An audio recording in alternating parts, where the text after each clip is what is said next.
They buried him at sunset, but the ground never stopped breathing. They buried Thomas Harlow on a quiet Tuesday, under a sky that looked drained of color. Everyone left by sundown, but the earth over his grave never settled. It looked as if the ground was holding its breath. By the first night, a soft breathing began beneath the soil, slow, steady, almost calm. At first, visitors thought it was the wind, until they noticed the air was completely still. People tried to ignore it, convincing themselves grief played tricks on the living. But each night, the breathing grew louder, as if whatever was beneath was waking up. Even the birds stopped landing near that plot. Flowers left on the grave didn't remain on the surface. By morning, they were found half buried, stems snapped, and petals crushed into the dirt. It was as if the ground didn't want to be decorated, only fed.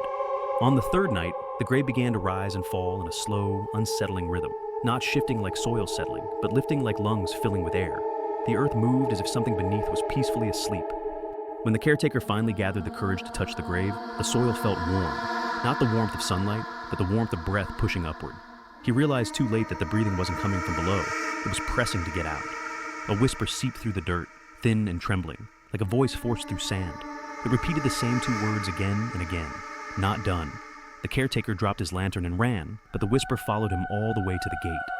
Just before dawn, the grave collapsed inward with a heavy sigh, as if something exhaled. The earth swallowed the space where a coffin should have been. For the first time in days, the breathing stopped. When morning came, workers found the grave empty. No coffin, no remains, no explanation. The ground looked freshly dug, as though waiting for someone new. No one spoke about it, but everyone avoided that side of the cemetery. That night, the breathing started again, but not from Thomas's plot. Another freshly filled grave began rising and sinking in the darkness.